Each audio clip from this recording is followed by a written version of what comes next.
Je suis Afrique, terre de tous les hommes. Je suis toi, moi, lui, l'autre, fier d'entreprendre, de réunir, de réussir. Je suis Afrique. mélange de vie, de langue, de couleurs, de parfums, de goût fort. Je suis libre, créatrice inspirée, sensuelle et vibrante.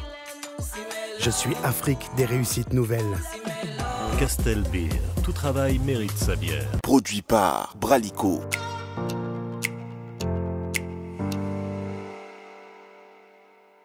Bonjour, bonsoir, bienvenue dans le podcast. Et si on en parlait, vous le regardez à travers notre chaîne YouTube et vous l'écoutez à travers les plateformes de téléchargement. Nous sommes en direct du studio broadcast de Kabali Solo, l'agence créative en communication d'influence. Merci de nous rejoindre. Nous sommes avec monsieur Maurizio Cascioli.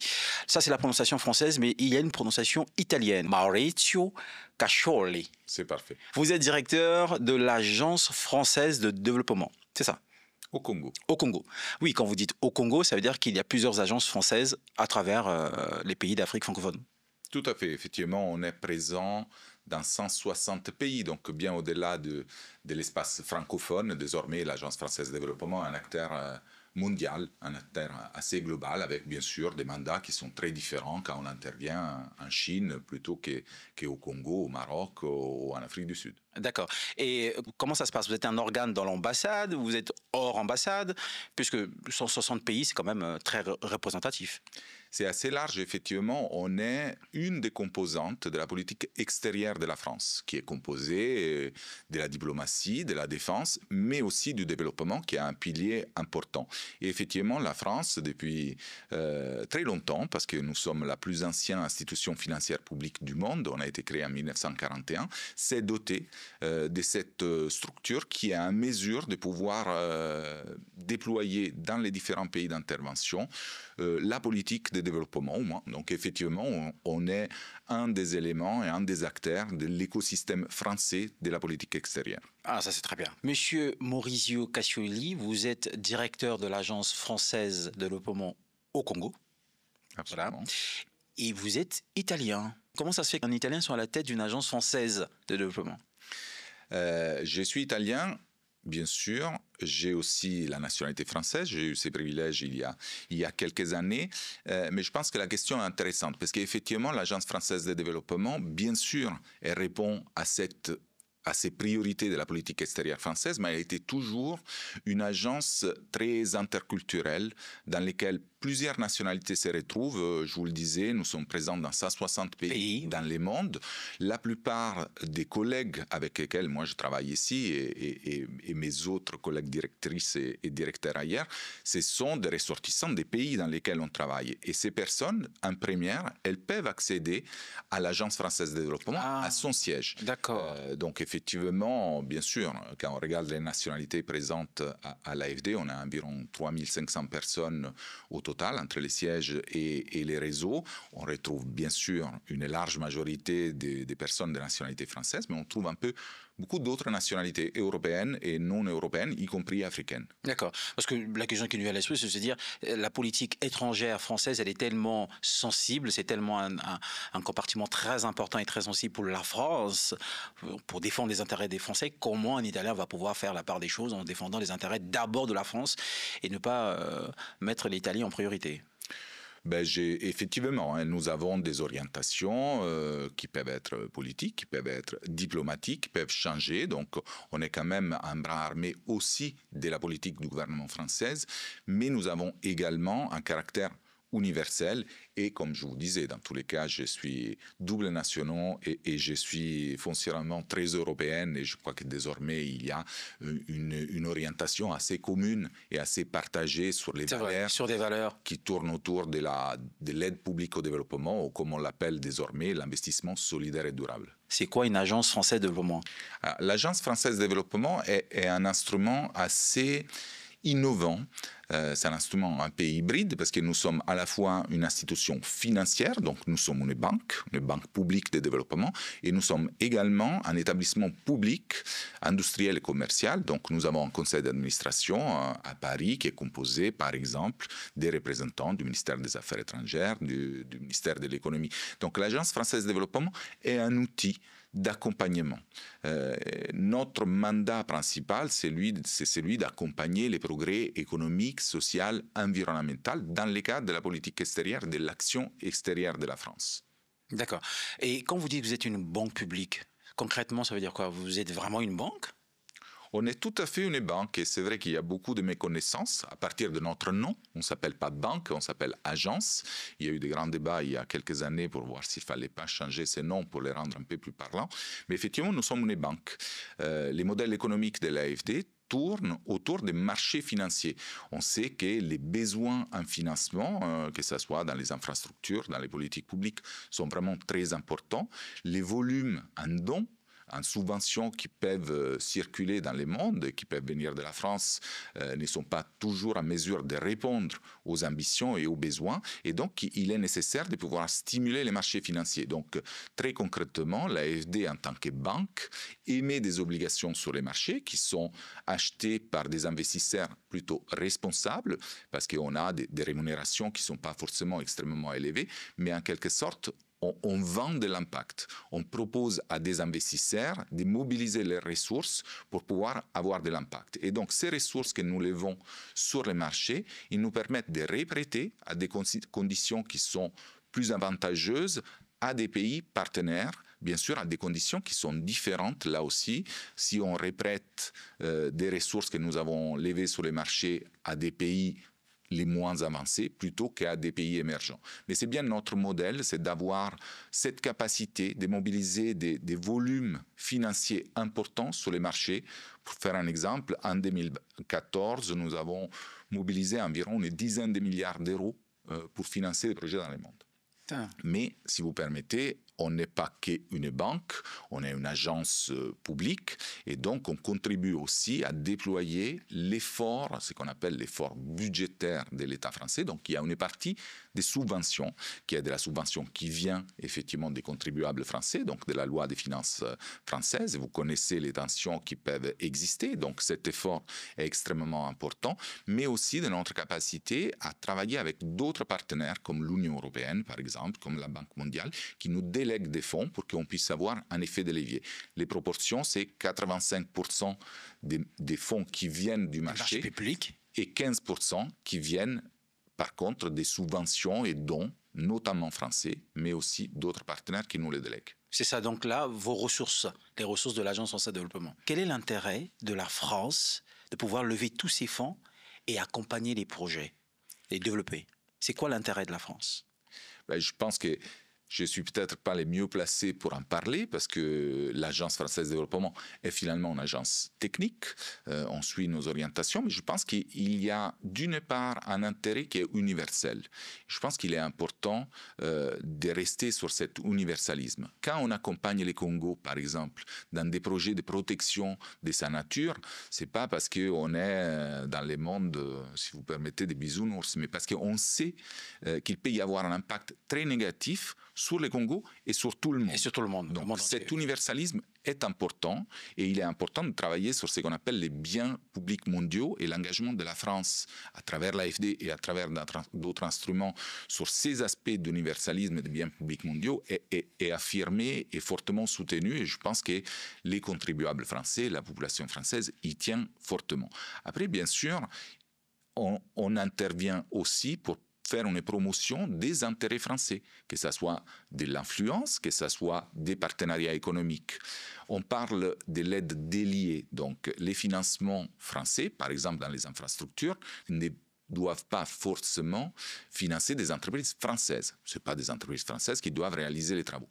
Néanmoins, dans les choix et dans l'orientation de nos financements, nous essayons également d'aller vers des secteurs ou vers des investissements dans lesquels la France dispose d'une valeur ajoutée. Et donc, elle pourrait se positionner en tant que système pour accompagner les pays partenaires. Mais il n'y a pas d'obligation. C'est ce qu'on appelle la diplomatie économique. Essayer d'orienter nos financements là où d'autres forces de la relation française peuvent entrer en jeu au bénéfice des pays qui sont les pays bénéficiaires. Ah, ce qui prend tout son sens.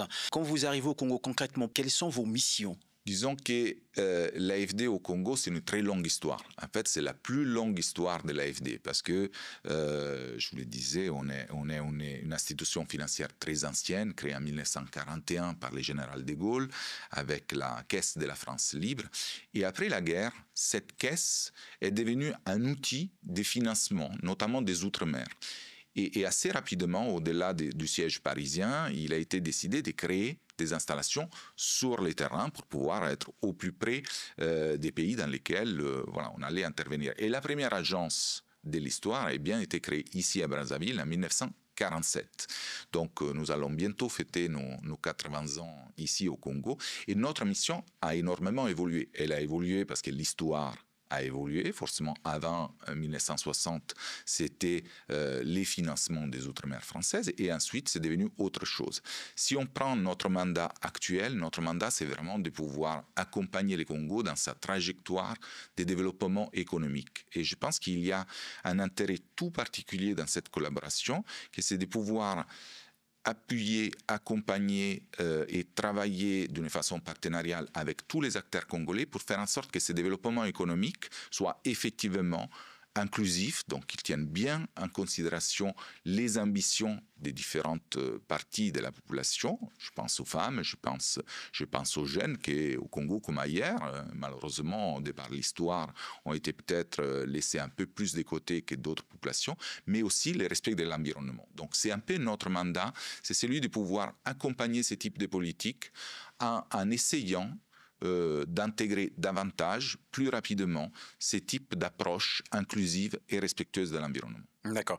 Monsieur Cassioli, vous avez un bon levier financier, vous avez des missions claires et une relation très particulière avec la République du Congo, ça c'est très très bien, mais j'ai envie de dire, quels sont vos secteurs prioritaires? Comment ça se passe? Est-ce que c'est l'action gouvernementale qui dénote un peu, qui vous donne le fil conducteur ou le canevas de vos missions au niveau local, au niveau du Congo, ou si vous avez des missions ou des secteurs prioritaires d'une façon générale? Dans quoi vous intervenez le plus souvent? La logique est bien celle d'identifier ensemble les secteurs dans lesquels il est souhaité que l'Agence française de développement intervienne. Donc, c'est vraiment une relation partenariale.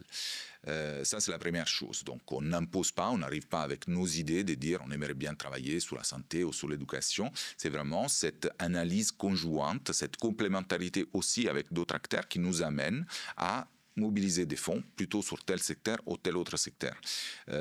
L'autre point un peu général, c'est de considérer que les temps de développement malheureusement sont longs, ce qui nous est très souvent reproché, mais c'est vrai qu'on n'est pas là pour répondre à un besoin qui est très urgent, parce que nos outils ne sont pas faits pour avoir une réaction très rapide, par exemple dans l'humanitaire ou sur nos priorités qui doit donner des résultats dans les 3 mois et dans lesquels on n'était pas présent. Donc voilà, ça, il faut le considérer. Donc les secteurs actuels dans lesquels l'Agence française de développement est le plus présente ici au Congo sont les infrastructures, et notamment les infrastructures avec un focus très particulier sur les villes. On sait la précarité malheureusement des villes congolaises liées au sol, en fait, liées aussi au changement climatique, ces pluies qui sont de plus en plus importantes.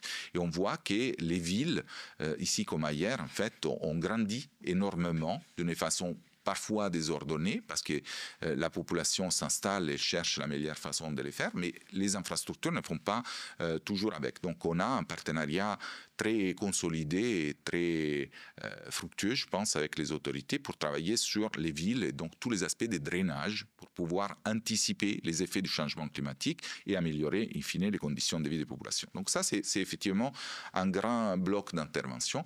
Le deuxième, c'est vraiment sur les secteurs sociaux. On l'a dit tout à l'heure, l'inclusivité du développement est au cœur de nos préoccupations et de celles désormais de la plupart des gouvernements. Et donc, nous travaillons notamment sur 2 axes. L'action sociale, on sait que malheureusement au Congo, à cause des crises économiques, des crises sanitaires, les taux de pauvreté a augmenté au cours de ces dernières 10 années. Les gouvernements s'est doté d'une politique sociale pour essayer d'accompagner davantage ces populations vulnérables. Et donc, nous sommes assez présents sur cette thématique de l'action sociale. L'autre volet, c'est celui de la jeunesse. Et pour nous, quand on parle jeunesse, l'approche que nous avons choisie ensemble, c'est celle de travailler sur l'emploi et sur l'employabilité.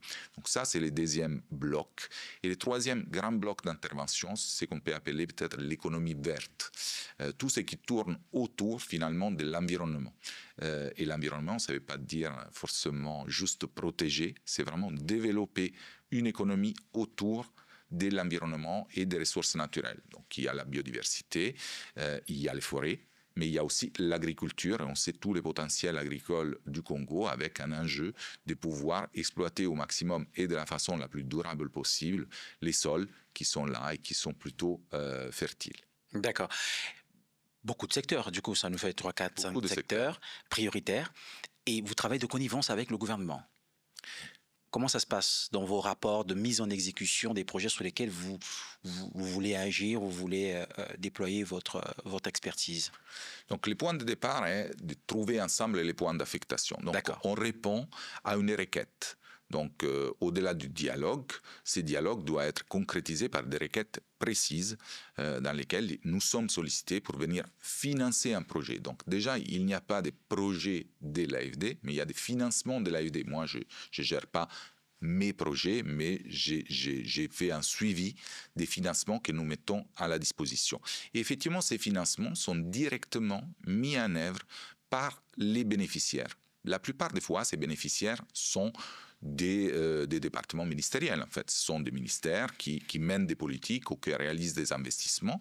Et ça, c'est un point très important. Je pense qu'il fait la différence aussi de l'Agence française de développement par rapport à d'autres acteurs. Nous travaillons avec cette logique de la maîtrise d'ouvrage. Donc, nous ne sommes pas une agence d'exécution. Ce n'est pas l'AFD qui réalise des projets, mais ce sont bien les autorités ou la société civile ou des entreprises publiques ou du secteur privé qui réalisent leurs propres projets sur la base également d'un financement de l'AFD. Bien sûr, il y a tout un dispositif de suivi, de contrôle, de redevabilité sur lesquels nous sommes particulièrement attentifs parce qu'il est important de pouvoir rendre compte sur les impacts, de s'assurer que les accords qui ont été pris, ils soient à la fois respectés et qu'il y ait des objectifs concrets. C'est ça. Parce que malgré tout, quand on parle d'infrastructures, d'action sociale, d'emploi, d'économie verte, l'intérêt principal que nous avons est de faire en sorte que les conditions de vie des Congolaises et des Congolais puisse s'améliorer. C'est vrai, c'est tout à fait ça. Qui a le droit de vous faire une requête? Je veux dire, vous êtes l'agence française de développement. Qui peut venir toquer à votre porte? Est-ce un particulier, un jeune entrepreneur, un gouvernement, un ministère, une ONG? Qui a le droit de venir vous solliciter votre aide, votre appui financier? Donc l'AFD est partie d'un groupe, le groupe AFD. Donc, qui est composé de 3 entités, l'Agence française de développement, et notre interlocuteur principal, ce sont les États et la société civile. Donc, disons que ce sont les 2 acteurs naturels des dialogues de l'AFD. Ensuite, nous avons une filiale qui existe elle aussi depuis un petit moment, depuis les années 70, qui est spécialisée dans l'appui au secteur privé. Donc, ça s'appelle Proparco. Proparco est sollicité directement par des acteurs privés. Et ensuite, nous avons ici Expertise France, qui elle aussi est plutôt une agence de coopération technique, et elle travaille aussi un peu comme l'AFD avec les États et avec la société civile. Donc concrètement, mon interlocuteur principal ici au Congo, c'est le public, avec une approche néanmoins qui vise à faire en sorte que l'approche que nous essayons de promouvoir ensemble, c'est de faire en sorte que les publics soient une sorte de catalyseur et que donc ils puissent travailler davantage, de la façon la plus efficace, avec les secteurs privés, avec la société civile, avec les personnalités et individus qui font la richesse de ces pays. Donc effectivement, nous ne sommes pas un guichet, disons, en quelque sorte ouvert à tout le monde. Nous avons du mal, compte tenu de notre modèle économique et de notre mandat, à répondre à des besoins spécifiques qui nous sont, disons, remontés par une petite entreprise, par exemple, ou par un jeune qui porte un projet associatif. Nous essayons, par contre, de les écouter pour voir dans quelle mesure peuvent être intégrés au maximum exemple, dans des projets publics que nous finançons. Il y a quelques exceptions. Pour la société civile, par exemple, nous avons des guichets qui sont ouverts sur une base compétitive dans lesquels les ONG, les associations congolaises peuvent aussi se positionner, tout ça en complémentarité avec d'autres outils d'appui qui sont portés par l'ambassade de France.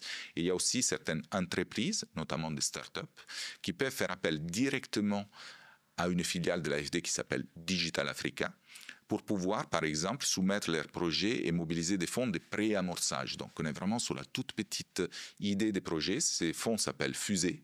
On peut les consulter directement sur Internet et soumettre une demande qui sera analysée au plus vite. Vous avez une interaction. Donc, voilà, on est plutôt avec les publics, mais il y a quelques exceptions. Il y a quelques exceptions. Je veux juste repréciser pour tous les jeunes qui nous regardent, il y a le fonds, vous avez dit, Fusée. Digital Africa. Digital Africa. Fusée.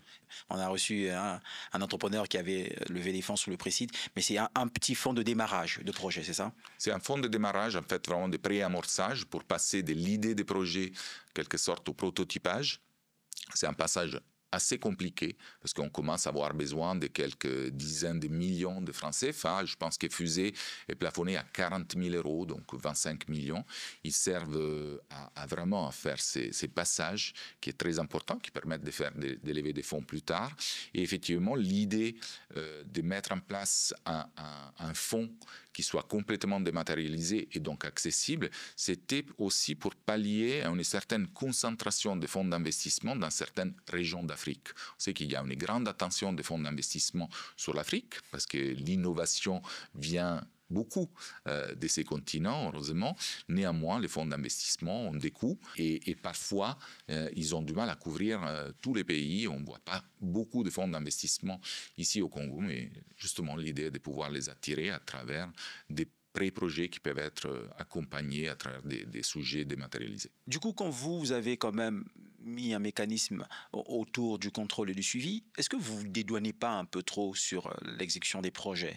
Comment ça se passe concrètement? On intervient vraiment à chaque étape, au moment de la sélection d'une entreprise, au moment du paiement des factures, au moment de la signature d'un contrat. Il y a cette interaction qui fait les 90% du quotidien de mes collègues ici au Congo avec les bénéficiaires pour pouvoir s'assurer que les règles soient respectées, que les objectifs sont bien en phase avec ce qui avait été défini. Et donc, on est très présent dans cette activité. Et en plus, il y a toute la partie de redevabilité. Donc, il y a du rapportage qui est fait, il y a du contrôle physique que nous faisons. Nous organisons des missions très régulières, y compris pour aller sur le terrain, pour pouvoir ensemble regarder quels sont les problèmes, quels sont les avancements, parce que nous devons aussi, je pense que nous avons cette obligation de redevabilité, donc de rendre compte, bien sûr, aux contribuables français, mais aussi aux contribuables congolais.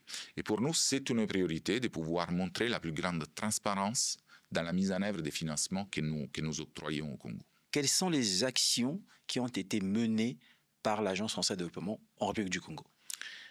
Comme vous dites, je pense qu'il y en a beaucoup, et d'ailleurs on est très mauvais en histoire parce que je pense que la mémoire, on la retrouve plutôt chez nos partenaires congolais que chez nous, mais au cours des dernières années, effectivement, il y a eu de belles réalisations, donc moi je suis particulièrement fier. Je peux citer la route de la Corniche, je pense que tout le monde la connaît, parfois on se demande qui étaient les partenaires, mais effectivement, les tronçons de la route de la Corniche qui va de la Case des Gaules jusqu'à Fulbert-Yolou, effectivement, c'est un financement de l'Agence française de développement à travers les contrats des endettements et développement, qui était un outil bien spécifique et qui comportait donc la création de cette route qui a ouvert la ville sur les fleuves, mais aussi la réhabilitation des quartiers de Bakongo et Makelekele. Donc ça, je trouve que c'est vraiment une réalisation à la fois très symbolique, mais également de fort impact. Au-delà de la route, qui est devenue aujourd'hui quelque chose qui va peut-être au-delà des attentes qu'on avait eues à l'époque, de dire on facilite la circulation du sud vers le centre-ville. Oui. Aujourd'hui, c'est autre chose. C'est un lieu de développement économique, c'est un lieu social. Quand on la voit les dimanches, comme elle est animée, on en est très fiers. Mais quand je regarde aussi à Bakongo, quand je parle avec les chefs des quartiers ou même des personnes qu'on peut croiser, ces quartiers ont beaucoup évolué. Oui. On a pu, aujourd'hui, les gens n'ont plus les pieds dans l'eau dès qu'il y a une pluie. Et ils ont pu, leur parcelle a été valorisée, leurs conditions de vie ont été extrêmement améliorées, il y a des activités économiques qui ont démarré. Donc ça, c'est un projet qui est très visible. Il y en a un qui est invisible et qu'on a du mal à valoriser. C'était un premier projet de drainage ici à Brazzaville où il y a eu beaucoup de collecteurs en fait qui ont été réalisés. Ça veut dire qu'ils arrivaient à convoyer l'ensemble des eaux de pluie qui arrivaient dans certains quartiers comme Foix par exemple, ou Mpila, et qui provoquaient des inondations. Donc il y a des canaux très importants qui sont souterrains en fait, qui sont sous les routes. Ah oui. Et qui, par exemple, au rond-point Plus Jamais Ça, il y a justement un grand collecteur sous la route qui descend jusqu'au fleuve Congo et qui a été aussi un financement de l'Agence française de développement. Mais bon, je ne vais pas parler seulement des infrastructures, même si les ports autonomes de Pointe-Noire, c'est aussi un de nos partenaires et donc nous l'avons beaucoup financé au cours des dernières années. Sur la partie sociale, moi j'ai vu la mise en œuvre effective et les résultats des dispositifs comme le dispositif Téléma par exemple, qui est un dispositif qui visait vraiment à faire en sorte que des populations vulnérables puissent sortir durablement de la vulnérabilité à travers le développement d'activités génératrices de revenus. Et aujourd'hui, il y a environ 900 personnes qui ont déjà bénéficié de ces financements et qui ont effectivement changé de vie. Donc voilà, ça c'est juste deux petits exemples. Il y en a plein d'autres dans l'environnement. L'installation des maraîchers, Samba maraîchers dans la zone de Kelekele, qui était avant dans une situation assez précaire sur la route de la Corniche. Il faudrait faire un livre, en fait. Il faudrait pouvoir rester ensemble tous ces grands sujets. Pour passer un peu plus souvent à la télévision, dans les podcasts, dans les émissions, pour communiquer. Pour pouvoir parler. Du coup, pourquoi vous ne communiquez pas assez souvent sur ce que vous réalisez, vos réalisations?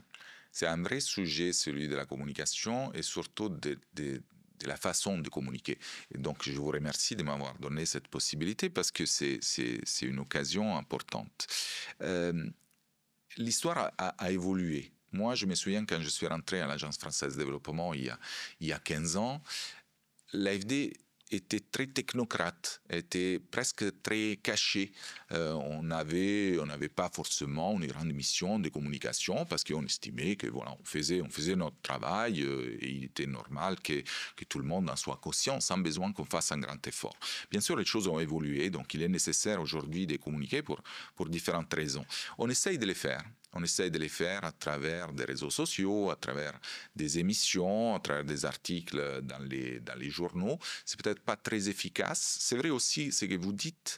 Une fois de plus, nous ne communiquons pas autour de nos projets, mais on communique autour des projets que nous accompagnons, qui sont mis en œuvre par l'État, par la société civile, par d'autres acteurs. Donc c'est à eux, en premier lieu, de communiquer. Et je pense qu'il est particulièrement important que ce soit les bénéficiaires à communiquer, à montrer, si c'est le cas, qu'il y a eu un impact grâce aussi à ce type de financement. Donc il y a un travail à faire, mais on essaie de faire des efforts. Il y a une contrainte de reconnaissance ou pas? Est-ce que le bénéficiaire, dans sa communication, doit mentionner ou citer la contribution de l'Agence française de développement?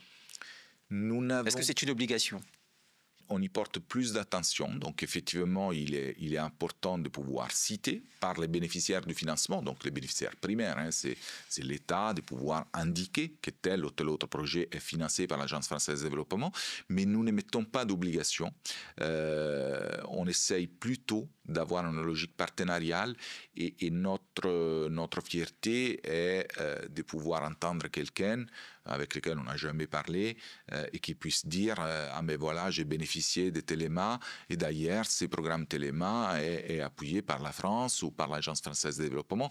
Donc on n'a pas d'obligation, ça demande un travail aussi de tous les jours pour pouvoir expliquer aux populations d'où viennent les ressources, mais ce n'est pas une façon de pouvoir mettre en mauvaise lumière d'autres financeurs ou l'État. Au contraire, l'Agence française de développement, comme tous mes confrères partenaires, on n'a pas la prétention de remplacer qui que ce soit. Ce n'est pas possible. Les rôles des agences de développement est d'être des accélérateurs. Il y a des moments dans lesquels il est plus compliqué pour un État de mobiliser des ressources, parce qu'il y a trop de priorités, parce qu'il y a une crise économique, parce qu'il y a une crise financière.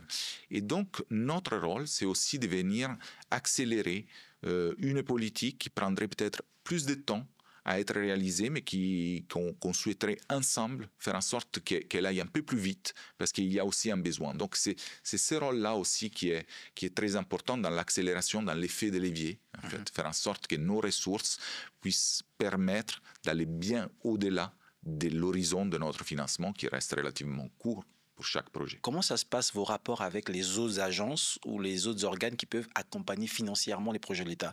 Est-ce que vous êtes en concurrence? Est-ce que nous, le grand public, on doit le voir que vous êtes en concurrence pour pouvoir justement accompagner? Et comment ça se passe, vos rapports avec les autres organes qui sont capables d'accompagner financièrement les projets de l'État? Il y a une coordination. Je pense que c'est un des grands principes, si je ne me trompe pas, de la déclaration de Paris de 1995, celui de la coordination de l'aide. Ce n'est pas facile, parce que la coordination, les échanges entre organismes, que ce soit dans la coopération ou ailleurs, c'est toujours pas facile. Un petit défi, mais on y essaye, je pense qu'on est tous animés. C'est vrai qu'ici au Congo, quand on parle des partenaires traditionnels, la Banque mondiale, la Banque africaine de développement, l'Union européenne, les agences des Nations unies, nous nous connaissons depuis toujours, nous travaillons ensemble dans plein de secteurs. Il y a un travail qui est fait par nos sièges, qui est fait au niveau régional pour essayer de nous coordonner, et ensuite un travail qui est fait tous les jours ici. Donc on fait des réunions, et ces réunions sont souvent aussi pilotées par les bénéficiaires. Si on travaille, on a parlé dernièrement beaucoup de l'énergie, la Banque mondiale vient d'annoncer un financement important, l'AFD a aussi un financement important là-dessus. C'est bien aussi que cette coordination soit pilotée par les ministères sectoriels, et c'est le cas, effectivement, il y a des réunions. Donc il y a cette coordination. C'est vrai que la coordination est un peu plus compliquée avec ce qu'on dit, on parle des partenaires nouveaux, donc des partenaires qui ont des modes d'intervention qui peuvent être différents, moins traditionnels, et je ne vais pas être critique là-dessus, et qui ont moins l'habitude d'être dans ces cercles des discussions. Et là, l'État a un rôle extrêmement important à jouer. Le médiateur, oui. Pour mettre en musique, en fait. La musique en marche, d'accord. C'est crucial. Qu'est-ce qu'on vous reproche, par exemple? L'État vous reproche quoi, par exemple, à l'AFD, comparé aux nouveaux partenaires financiers? Est-ce qu'ils sont plus rapides que vous? Quel est le délai pour que l'AFD accompagne un projet? Ça, c'est le deuxième temps de la question. Qu'est-ce qu'ils nous reprochent? Je ne pense pas énormément de choses. Je crois que notre partenariat est assez solide. Mais vous avez raison. Je pense qu'une des critiques, ici comme ailleurs, j'ai été dans d'autres pays, c'est parfois notre lourdeur. Parfois, c'est vrai. Et on doit tous s'améliorer. Je pense que le premier pas, c'est de l'admettre, de dire qu'on peut être un peu plus rapide. Mais ensuite, il faut aussi savoir de quoi on parle finalement. Pour nous, il est crucial que pour valider, par exemple, un financement, les objectifs spécifiques, les affectations détaillées soient connues. Donc, avant de pouvoir signer une convention de financement dans laquelle on dit on vient financer la réhabilitation de la ligne électrique entre Mindouli et Mukukulu, mais pour nous, il est crucial que l'ensemble des études soient réalisées. Et nous sommes prêts à les financer, ces études.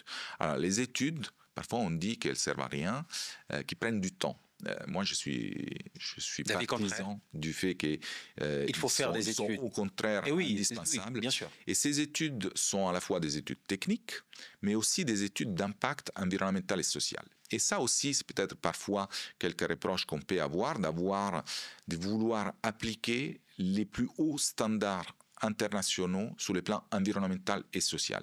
Mais pour nous, c'est vraiment un engagement de longue date, et c'est très important. Je pense que désormais, pour la plupart des États bénéficiaires, c'est aussi quelque chose de très naturel.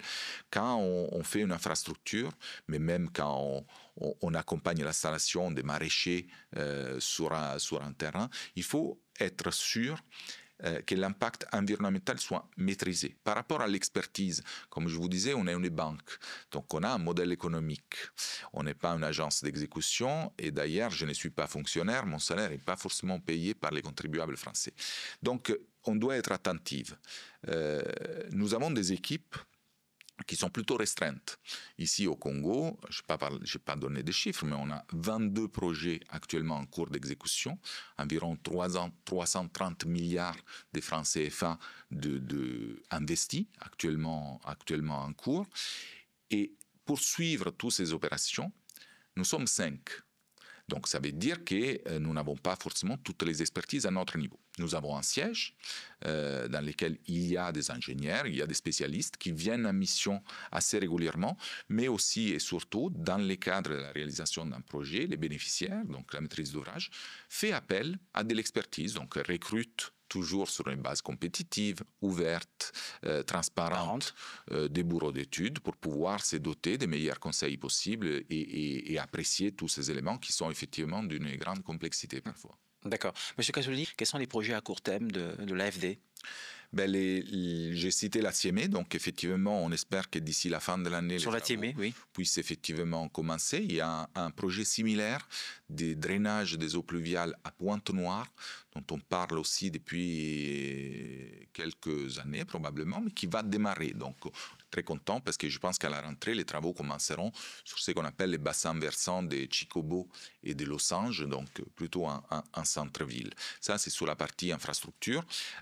Sur la partie plus sociale, normalement, dans quelques semaines, mois, il y aura le lancement des premiers appels à proposition du projet Mossala. C'est un projet dont on a beaucoup entendu parler en cette année de la jeunesse et qui vise justement à accompagner l'employabilité. Donc, à partir du mois de septembre, là aussi, je l'espère, il y aura le lancement des appels à projets, à proposition auprès des jeunes ou auprès des centres de formation pour pouvoir lancer des formations, l'objectif étant de former 5000 jeunes.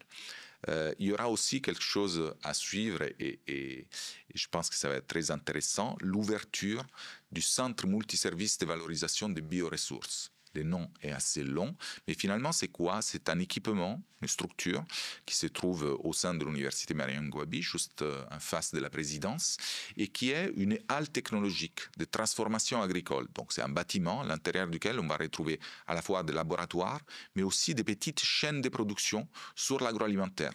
Faire des jus de fruits, faire des conserves, faire des colis, travailler sur les produits carnés, travailler sur les farines. Et ça va servir à qui? Ça va servir à la fois aux étudiants qui aujourd'hui trop souvent ont des formations trop théoriques, donc ça va être un peu le lieu des travaux pratiques. Ils vont pouvoir manipuler de la matière. Ça va servir aux enseignants-chercheurs. On sait qu'il y a beaucoup d'innovations possibles, malheureusement parfois par manque de moyens, la recherche reste un peu limitée. Et ça va servir aussi aux entreprises. Quand on pense à une petite entreprise aujourd'hui artisanale qui fait des jus, mais d'une façon qui n'est pas tout à fait conforme au marché, elle pourra s'adresser au CNVB pour pouvoir mettre au point des bonnes recettes, travailler sur les bons emballages, avoir peut-être des certifications. Donc ça, c'est quelques exemples de choses qui vont arriver très rapidement et qui, je pense, seront assez visibles et auront un impact sur la vie des gens.